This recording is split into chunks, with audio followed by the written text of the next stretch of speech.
Olive divine healing ministries வழங்கும் புத்துயிர் நிகழ்ச்சிக்கு உங்களை அன்புடன் அழைக்கின்றேன்.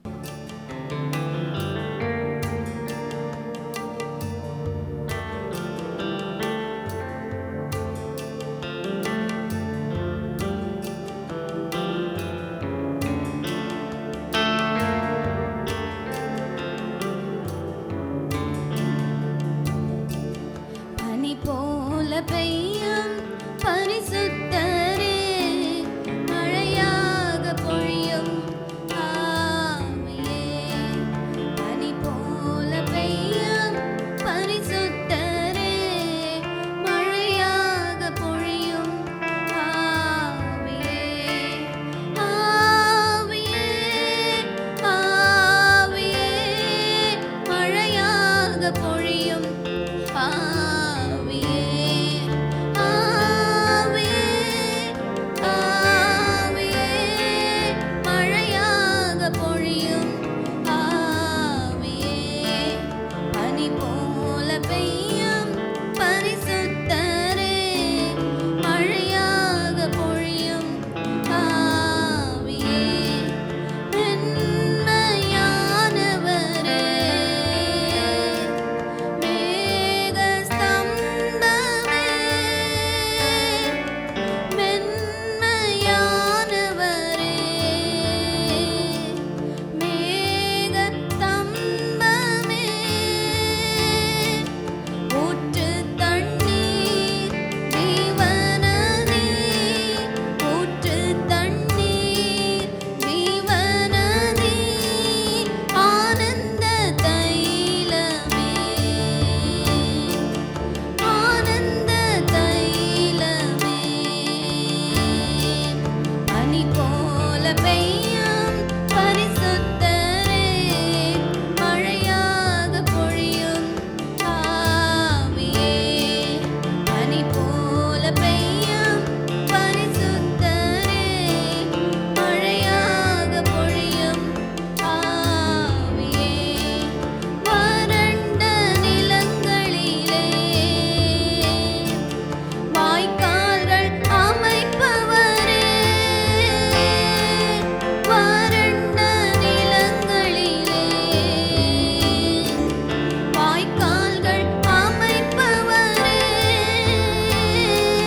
கனி தரும் மரமாக, கனி தரும் மரமாக காப்பாற்றி வளர்ப்பவரே,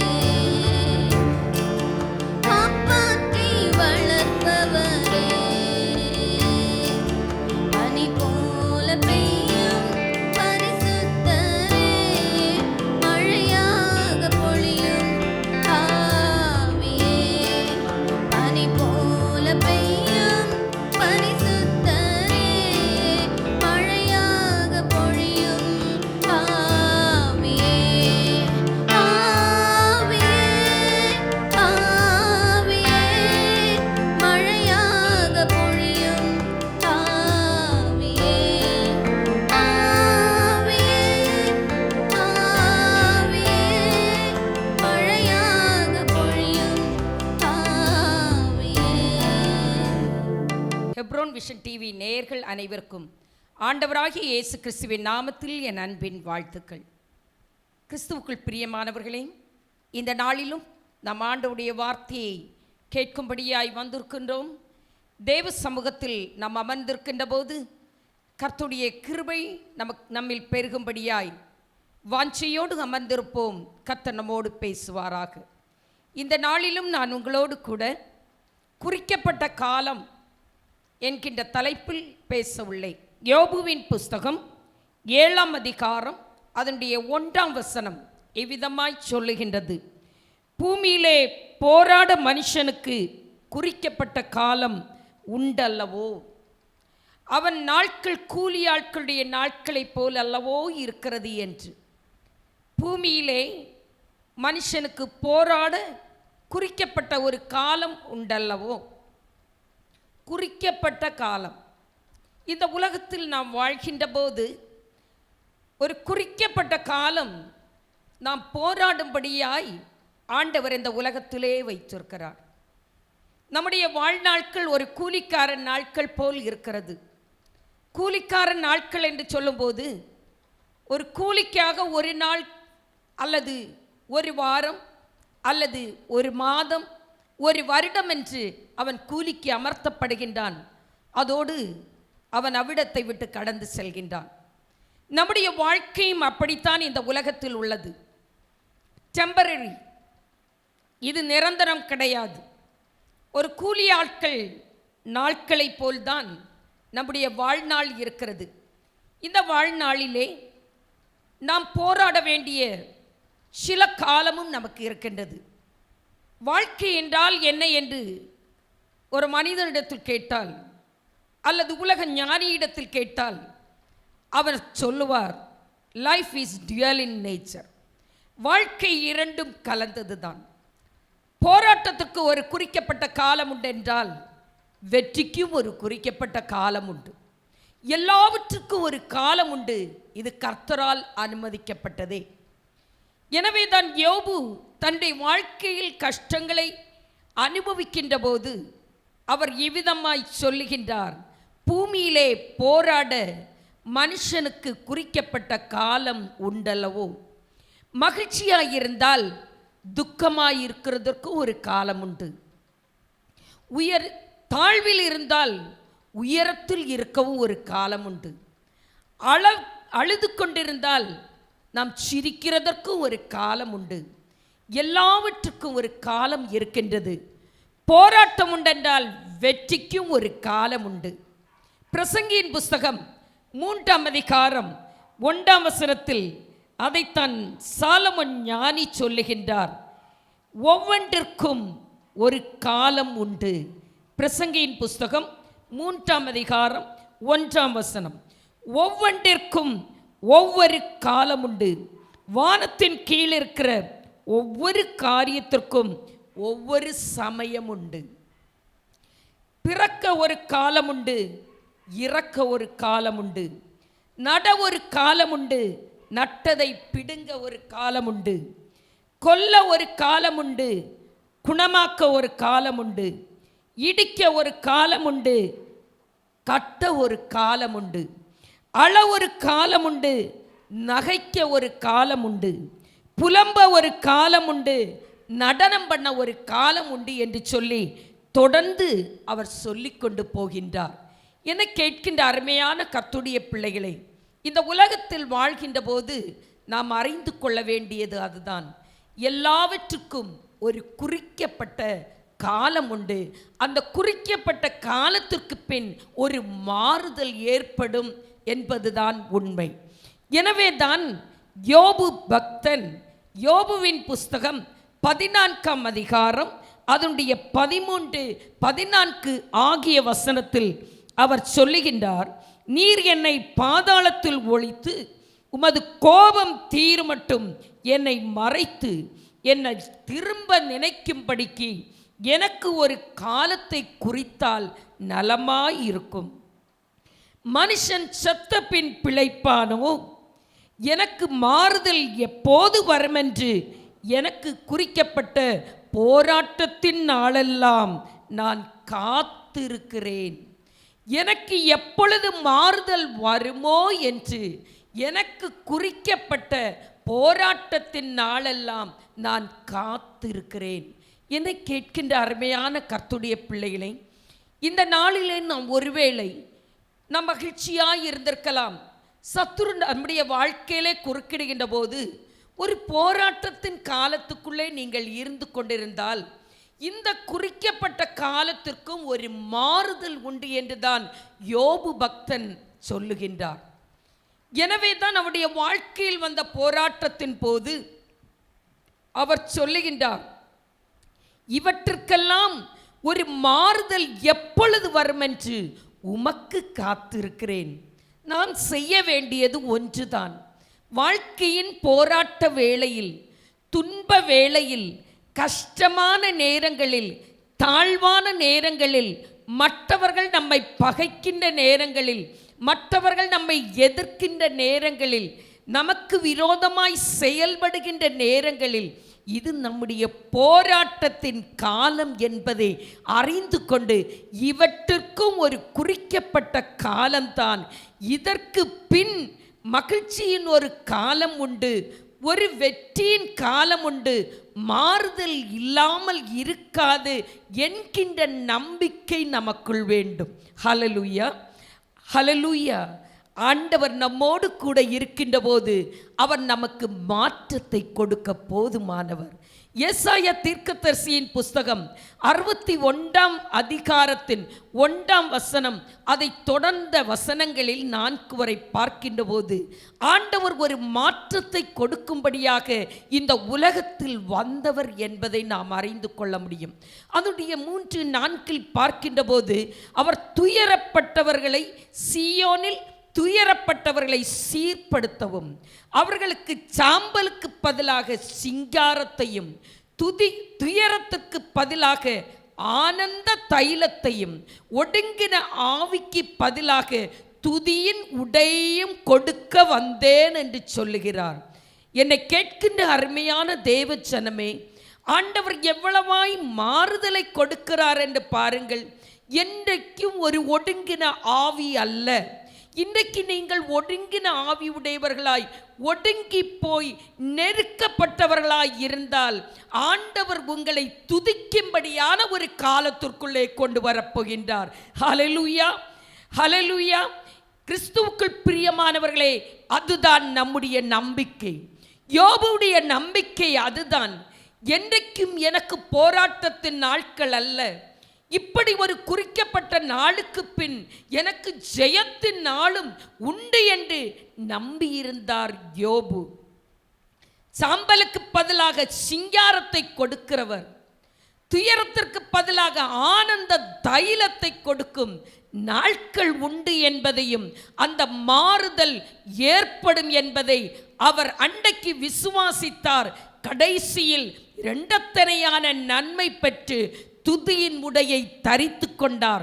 ஆனந்த தைலத்தினால் ஆண்டவர் அவரை நிரப்பினார். சாம்பலுக்கு பதிலாக அவருக்கு சிங்காரத்தை கொடுத்து மாறுதலை வாழ்க்கையில் கட்டளையிட்டார்.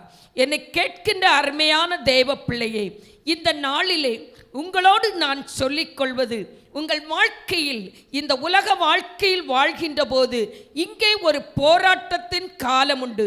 ஒருவேளை குறைவின் காலமாயிருக்கலாம். அந்த குறைவு நிறைவாகும் ஒரு காலம் உங்களுக்கு உண்டு. அந்த மாறுதல் எனக்கு வரும், கர்த்தர் அதை எனக்கு தருவார் என்கின்ற நம்பிக்கை உங்களுக்கு தேவையாயிருக்கிறது. அது எனக்கும் தேவையாயிருக்கிறது. அந்த விசுவாசம் நமக்குள் இருக்கின்ற போது கர்த்தர் அற்புதமாய் நம்மை வழி நடத்துவார். நாம் சோர்ந்து போகிறவர்களாய் இருக்கக்கூடாது.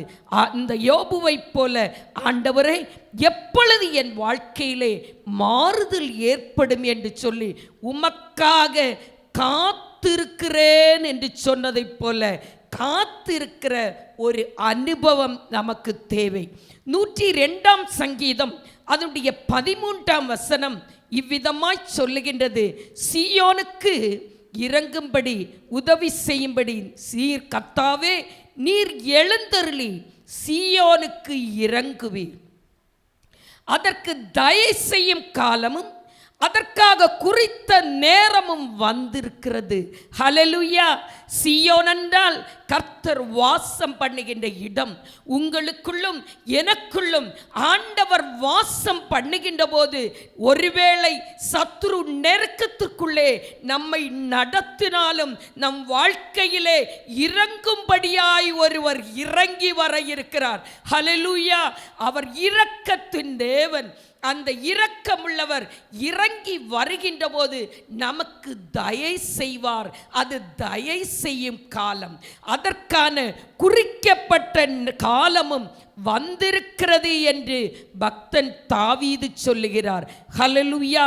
என்னை கேட்கிற அருமையான கர்த்தருடைய பிள்ளையே, இந்த நாளிலே யோபுவை போன்று ஒரு நெருக்கத்திலே, தாவீதை போன்று ஒரு நெருக்கத்திலே, தாழ்விலே, குறைவிலே, வேதனையிலே, கண்ணீரிலே, சோர்விலே, அசதியிலே, வீழ்ச்சியிலே, வேதனைக்குள்ளே நீ கடந்து போய் கொண்டிருந்தால் ஆண்டவர் உன் வாழ்க்கையில ஒரு மாறுதலுக்கான காலத்தையும் குறித்திருக்கிறார் என்பதை நீங்கள் மறந்து போக வேண்டாம். இதுதான் நம்முடைய விசுவாசமும் ஜெய கம்பீரமுமாயிருக்க வேண்டும். ஹல்லேலூயா. என்னை கேட்கின்ற அருமையான கர்த்தருடைய பிள்ளைகளே, வேத புஸ்தகத்தில் யோவான் சுவிசேஷம் 2ஆம் அதிகாரம் அதனுடைய 4ஆம் வசனத்தில் வாசிக்கின்ற போது அங்கே இயேசு கிறிஸ்துவும் அவருடைய சீஷர்களும் தாயாரும் கானா ஊர் கல்யாண வீட்டிற்கு செல்லுகின்றார்கள். அங்கே ஒரு குறைவு ஏற்படுகிறது. அந்த கல்யாண வீட்டில் திராட்சரசம் குறைவு ஏற்படுகிறது. உடனடியாக திராட்சரசம் தயார் செய்து கொள்வது இலகுவானது கிடையாது. ஓடி வருகிறார்கள். இயேசுவின் தாயிடம் அந்த குறையை சொன்னார்கள். இயேசுவின் தாயாகிய மரியாள் இயேசுவுக்கு சொன்னபோது இயேசு கிறிஸ்து அவர் சொல்லிய பதில் என்ன தெரியுமா? ஸ்திரீயே, எனக்கும் உனக்கும் என்ன? என் வேளை இன்னும் வரவில்லை. ஹல்லேலூயா. என் வேளை இன்னும் வரவில்லை. அற்புதம் செய்யும்படியான ஒரு நேரம் இருக்கிறது. அந்த குறைவை நிறைவாக்க வேண்டிய ஒரு காலம் இருக்கிறது. அந்த காலம் வரும் வரை நாம் அமைதியாக பொறுமையோடு இருக்க வேண்டும். இதை ஆங்கிலத்தில் நாம் நினைத்தால், நாம் அதை வாசித்து தியானித்தால், வேத புத்தகத்தை ஆராய்ச்சி செய்தால், நீங்கள் மரியாள் சொல்லுகின்ற வார்த்தை, மரியாளிடம் இயேசு கிறிஸ்து சொல்லுகிறது, ஸ்திரீயே, உனக்கும் எனக்கும் என்ன? என் வேளை இன்னும் வரவில்லை. அதனுடைய அர்த்தம் வெயிட், பி பேஷன்ஸ், வெயிட், காத்திரு, பொறுமையாக நீ காத்திரு. அதுதான் அதனுடைய அர்த்தமாயிருக்கிறது. காத்திரு, பொறுமையாயிரு என்று சொல்லுகின்ற போது, பொறுமை என்பது சாதாரண காரியம் அல்ல. எரிச்சலோடு காத்திருப்பது அல்ல, கோபத்தோடு காத்திருப்பது அல்ல. எரிச்சல் இல்லாமல், பொறுமை இழந்து போகாமல், எரிச்சல் இல்லாமல், கோபப்படாமல், இது ஆண்டவர் எனக்கு கொடுத்த காலம், இதை நான் சகித்து பொறுத்து போக வேண்டும் என்று பொறுமையோடு நீங்கள் காத்திருக்கிறீர்களே, அதுதான் பொறுமையாயிருக்கிறது. அப்படிப்பட்ட பொறுமையோடு காத்திருக்கின்ற போது கர்த்தர் கிரியை செய்கிறவராயிருக்கிறார். மட்டுமல்ல, மரியாள் அந்த ஜனங்களுக்கு சொல்லியது, அவர் உங்களுக்கு என்ன சொல்லுகிறாரோ அதன்படி செய்யுங்கள். என்னை கேட்கிற அருமையான கர்த்தருடைய பிள்ளையே, நமக்கு ஒரு குறிக்கப்பட்ட காலம், போராட்டத்தின் காலம். இந்த கானா ஒரு கல்யாண வீட்டிலே ஒரு குறைவின் காலம் இருந்தது. ஆனால் நிறைவின் காலமும் உண்டு என்று ஆண்டவருக்கு தெரியும். இந்த இடம் நிறைவாக மாறும் என்பதும் ஆண்டவருக்கு தெரியும்.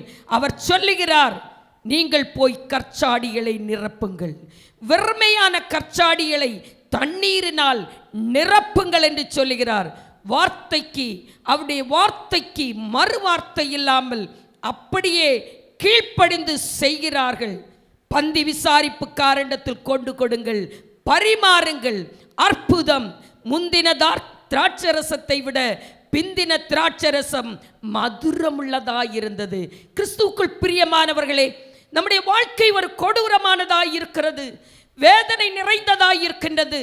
ஒரு நாளும் என்னுடைய போராட்டத்துக்கு முடிவில்லை, என்னுடைய குறைவுக்கு முடிவில்லை, வேதனைக்கு முடிவில்லை என்று நினைக்கிற ஆத்துமாவே, நம்முடைய வாழ்க்கையின் செழிப்பு, நம்முடைய வாழ்க்கையின் நிறைவு ஆச்சரியப்பட விதமாய் கர்த்தர் செய்ய வல்லவராய் இருக்கிறார். ஒன்று மாத்திரம் நாம் கீழ்ப்படிந்து தேவ சத்தத்திற்கு செவி கொடுக்க வேண்டும். என்ன செய்ய வேண்டும்? நாம் காத்திருக்க வேண்டும். நம்மை நிரப்ப வேண்டியது தேவனுடைய சித்தத்தை அறிகிற அறிவினால் நாம் நிரப்பப்பட வேண்டும். அதைத்தான் கொலோசியர் 1ஆம் அதிகாரம் 9ஆம் வசனத்தின் கடைசி பாகத்தில் சொல்லப்பட்டிருக்கிறது. தேவனுடைய சித்தத்தை அறிகிற அறிவினால் நிரம்பவும் என்று. நாம் நிரம்பி இருக்க வேண்டியது தேவனுடைய சித்தத்தை அறிகிற அறிவினால். அவருடைய சித்தத்தை அறிகிற அறிவினால் நிரப்பப்படுகின்ற போது பொறுமை நமக்குள்ளே வருகின்றது, நாம் காத்திருக்க முடிகின்றது. கர்த்தர் நமக்கு என்ன ஆசீர்வாதத்தை வைத்திருக்கிறாரோ அதை நாம் நிச்சயமாய் பெற்றுக்கொள்ள முடியும்.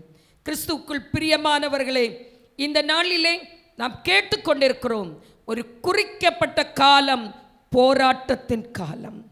அதற்கு பின்பு ஒரு மாறுதலின் காலம் இருக்கிறது. அது நாம் வெற்றியை சுதந்தரிக்கும் காலம். ஹல்லேலூயா. இன் பிட்வீன், இதற்கு இடையில் நாம் செய்ய வேண்டியதுதான் காத்திருக்கின்ற அனுபவம். மாறுதல் நிச்சயம் உண்டு என்பது உறுதி. அந்த மாறுதலை பெற்றுக்கொள்ளும்படியாய் நாம் காத்திருக்க வேண்டியதுதான் நம்முடைய கடமை. ஒரு பட்டுப்புழுவை பாருங்கள், அது கடந்து செல்ல வேண்டிய சில படிகள் உண்டு. அந்த 5 படிகளும் 5 ப்ராசஸ். அது கடந்து சென்றால்தான் சரியான இறகுகளோடு கூட அது வெளியே வர முடியும். இல்லை, அதனுடைய 4வது பருவத்தில் வெளியே வர வேண்டும் என்று ஆத்திரப்பட்டவர்களாய் நாம் சற்று அதற்கு உதவி செய்து வெளியே வரவிடுவோம் என்றால் அது பிழைத்து கொள்ள முடியாது. அது போராட வேண்டிய அந்த குக்கூன் என்கின்ற அந்த கவருக்குள் இருந்து அது போராட வேண்டிய காலங்கள் உண்டு. அந்த காலங்கள் நிறைவேறும் வரை அதற்குள் இருந்து போராடினால் மட்டுமே இறகுகளுடன் வெளியே வர முடியும். ஹல்லேலூயா. நம்முடைய போராட்டத்தின் காலத்திற்கு ஒரு நோக்கம் உண்டு. அந்த பட்டுப்புழு எப்படி முழுமையான வளர்ச்சியுடன்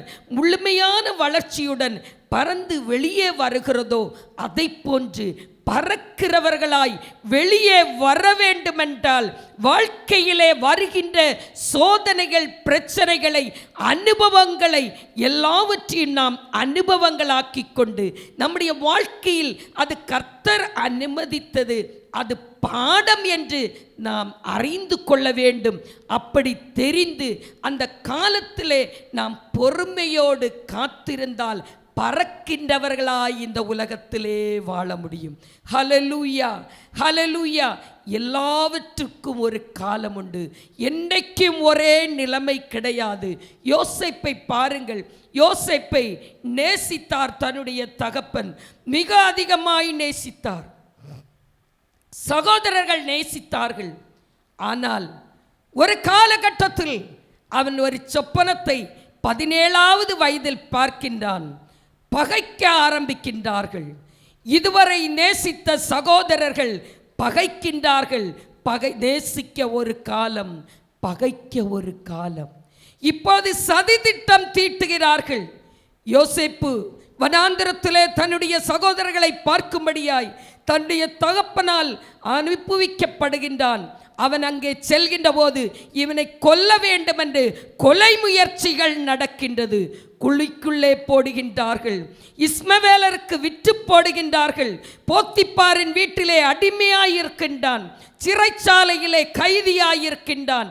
இந்த போராட்டத்தின் நாட்கள் எல்லாம் 17 வருடங்களுக்கு பின் 13 வருடங்கள் நடந்து கொண்டே இருக்கின்றது.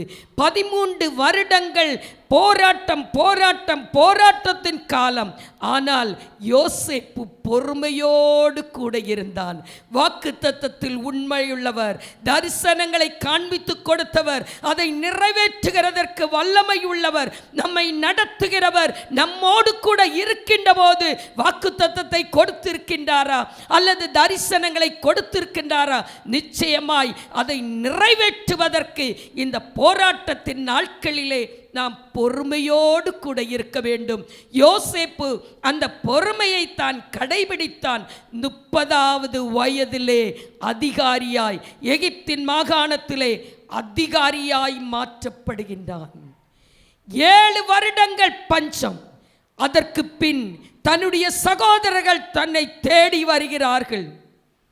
இங்கே பஞ்சமில்லை, எல்லா செழிப்பும் எகிப்தில் இருக்கிறது என்று அறிந்து யோசேப்பின் சகோதரர்கள் அவனை தேடி வருகிறார்கள். யோசேப்பு அவர்களை பராமரிக்கும்படியான ஒரு காலகட்டத்திற்குள் வருகின்றான்.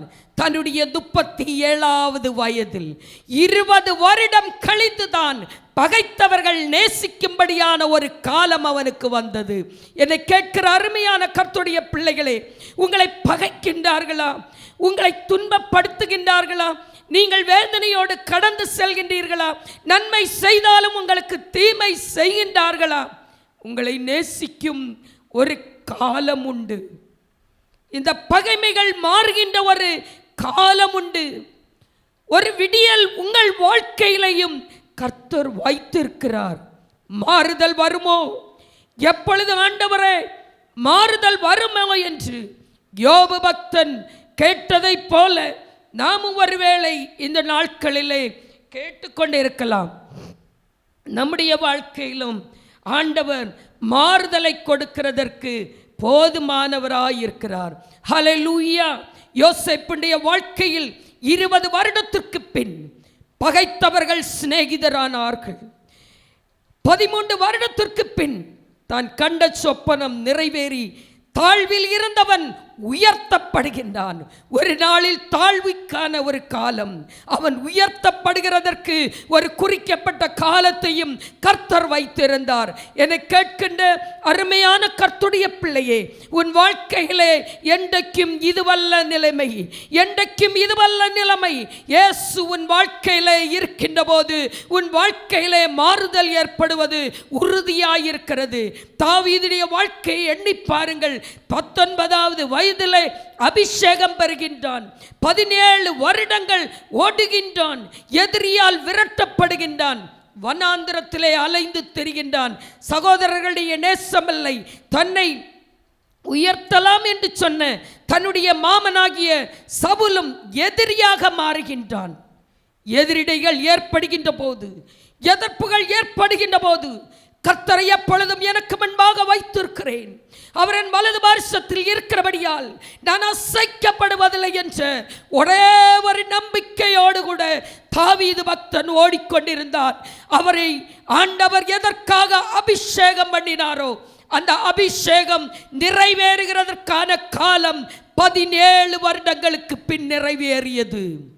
19 வயதில் அபிஷேகம் பெற்றவன் 34வது 15 வருடங்களுக்கு பின் நிறைவேறியது. 34வது வயதில் ராஜாவாக மாற்றப்படுகிறான். கிறிஸ்துவுக்குள் பிரியமானவர்களே, நீங்கள் கடந்து செல்லுகின்ற பாதை ஒருவேளை கடினமாயிருக்கலாம், வேதனையாயிருக்கலாம். இதோ என் உள்ளம் கைகளில் வரைந்திருக்கிறேன் என்று சொன்னவர் அவர் வாக்கு மாறுவதில்லை. ஸ்திரீயானவள் தன் கற்பத்தின் பிள்ளையை மறப்பாளோ? அவள் மறந்தாலும் நான் உன்னை மறப்பதில்லை என்று சொன்னவர் நினைவு கூறுகின்றதான ஒரு காலம் உனக்கு சமீபத்தில் இருந்து கொண்டிருக்கிறது. எனவே சோர்ந்து போகாதே. நீ தாழ்வில் இருக்கிற உன்னை உயர்த்துகிறதற்கான ஒரு குறிப்பிட்ட காலம் உண்டு என்பதை மறந்து போக வேண்டாம். கர்த்தர் அதை செய்ய வல்லவராகவே இருக்கிறார். ஆபிரகாமை பாருங்கள். 75ஆம் வயதிலே தரிசனத்தை பெறுகின்றான். பிள்ளை இல்லை என்பவனுக்கு ஒரு குறை இருந்தது. பிள்ளை இல்லை என்கின்ற குறை. இது ஒரு போராட்டத்தின் காலம். ஒரு பக்கத்தில் ஆண்டவருடைய தரிசனம், உன் பிள்ளைகளை, உன் சந்ததியை வானத்து நட்சத்திரங்களைப் போல மாற்றுவேன், கடற்கரை மணலைப் போல மாற்றுவேன். எங்கே காலங்கள் உருண்டோடுகின்றது.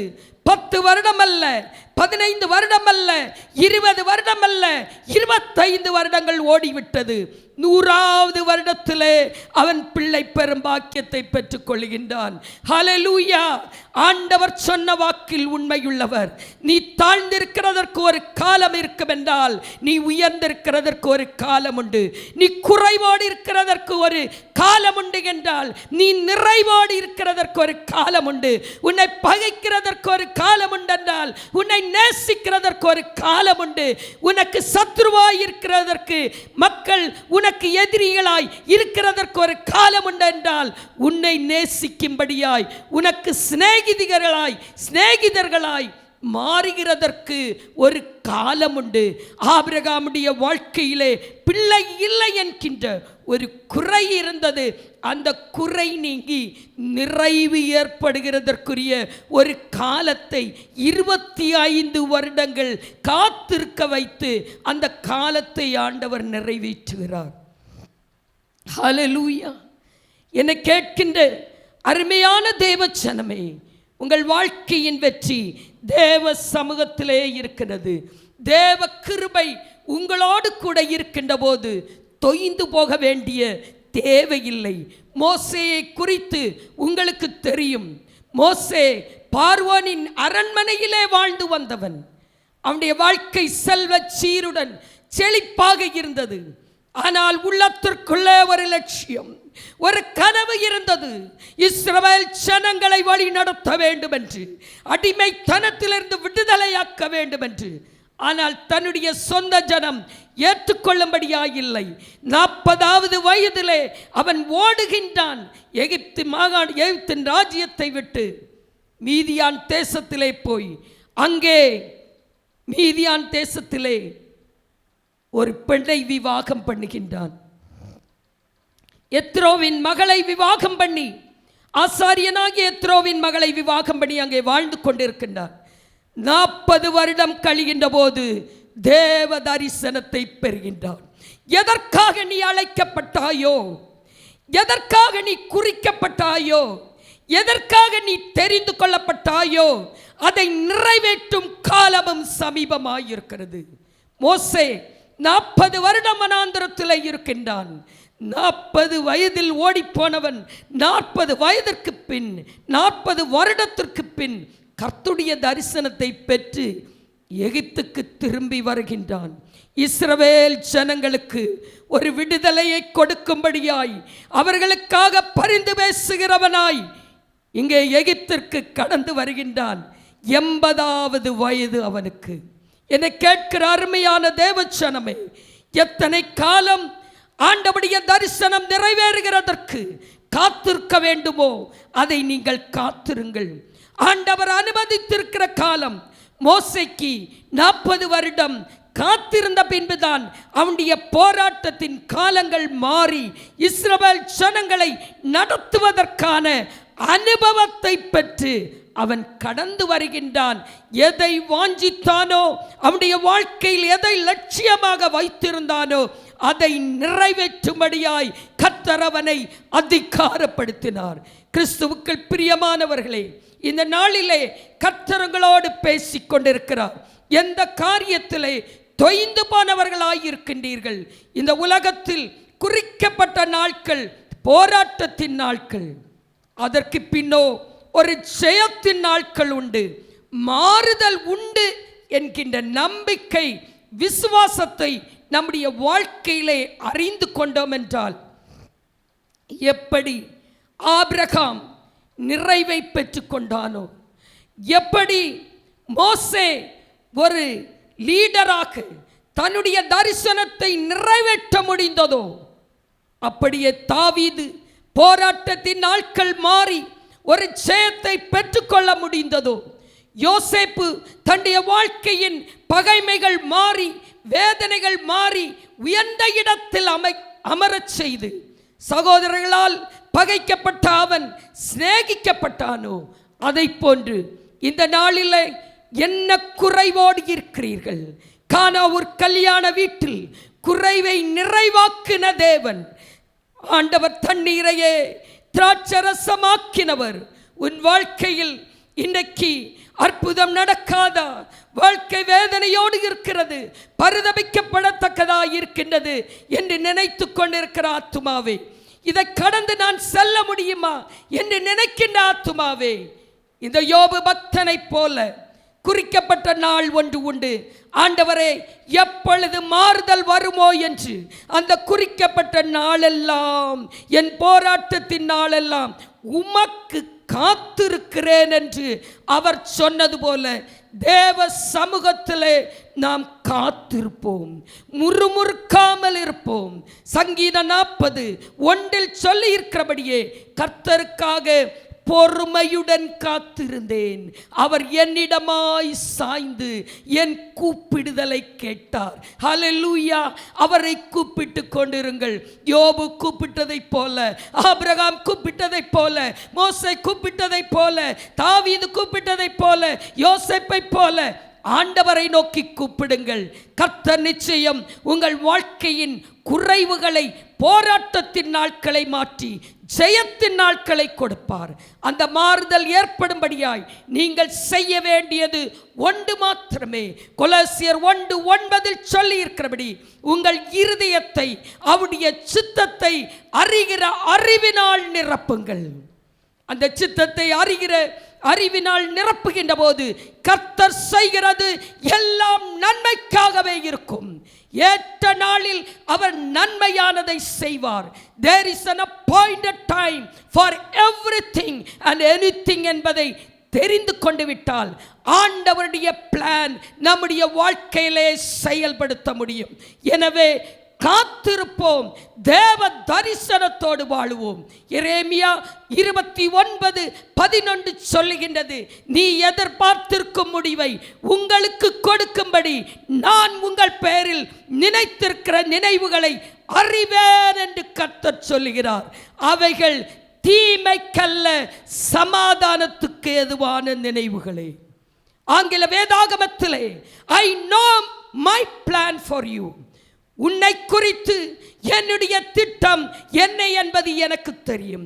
அது உனக்கு தீமைக்கு அல்ல, உனக்கு ஒரு எதிர்பார்ப்பை கொடுக்க, உனக்கு ஒரு நல்ல ஃபியூச்சரை கொடுக்க. அதற்கு தான் என்னுடைய நினைவாயிருக்கிறது. என்னுடைய திட்டம் அதுதான். ஆண்டவருடைய திட்டம், அவருடைய நினைவுகள் அதுவாய் இருக்கின்ற போது அந்த திட்டம் நிறைவேறுகிறதற்கு நாம் எத்தனை காலம் காத்திருக்க வேண்டுமோ அந்த காலம் வரைக்கும் அவருடைய பலத்த கரத்துக்குள் அடங்கி இருப்போம் என்றால் நிச்சயமாய் ஏற்ற காலத்தில் அவர் சம்பூர்ண மழையை பொழிய பண்ணுவார். அவர் உங்களை உயர்த்துவார், பலுகி பெருக பண்ணுவார், வாலாக்காமல் தலையாக்குவார். உயர்கின்ற காலம் உங்களுக்கு உண்டு. போராட்டத்தின் நாட்கள் மாறி போகிற காலம் உண்டு. பூமியிலே இவைகளெல்லாம் நடப்பது உண்மையே, இவைகள் சகஜமே. இவைகளெல்லாம் அவரை அறியாமல் நடக்கவில்லை என்பதை அறிந்து கொண்டு அவருடைய சித்தத்திற்கு ஒப்பு கொடுத்து மாறுதலுக்காக காத்திருங்கள். மாற்றத்தை தருபவர் கர்த்தர் ஒருவரே என்பதை அறிந்து கொள்ளுங்கள். நிச்சயமாகவே உங்கள் வாழ்க்கையிலே மாற்றத்தை கர்த்தர் தருவார். பெரிய வெற்றி, அதிசயங்களை நீங்கள் காண்பீர்கள். ஆசீர்வாதங்களை சுதந்தரித்துக் கொள்வீர்கள். ஒன்று மாத்திரம், அவருக்கு காத்திருங்கள், பலனடையுங்கள். கர்த்தருக்கு காத்திருக்கிறவர்களோ புது பலனடைந்து கழுகுகளைப் போல செட்டைகளை அடித்து உயரே எழும்புவார்கள். அவர்கள் ஓடினாலும் இளைப்படைவதில்லை, அவர்கள் நடந்தாலும் சோர்ந்து போவதில்லை என்று சொல்லியிருக்கிறபடியே நாம் இளைப்படைய மாட்டோம், நாம் சோர்ந்து போக மாட்டோம். அவருக்கு காத்திருக்கின்ற போது இளைப்படையாத அனுபவத்தோடு, சோர்ந்து போகாத அனுபவத்தோடு இருந்தால் ஆண்டவர் நிச்சயமாய் நமக்கு பலனை கொடுப்பார், ஜெயத்தை கொடுப்பார். இந்த போராட்டத்தின் நாட்கள் நம்மை விட்டு மாறிப்போய் வெற்றியின் நாட்களாய் மாறும் என்று கர்த்தர் உங்களை ஆசீர்வதித்து உங்களோடு உங்களுக்கு நன்மை வரும்படியாய் அவருடைய சித்தத்தை நம்மத்தியில் விளங்கச் செய்வார் என்று கூறி என் வார்த்தையை சுருக்குகிறேன். கர்த்தர் தாமே உங்களை ஆசீர்வதிப்பாராக. ஆமேன், ஆமேன்.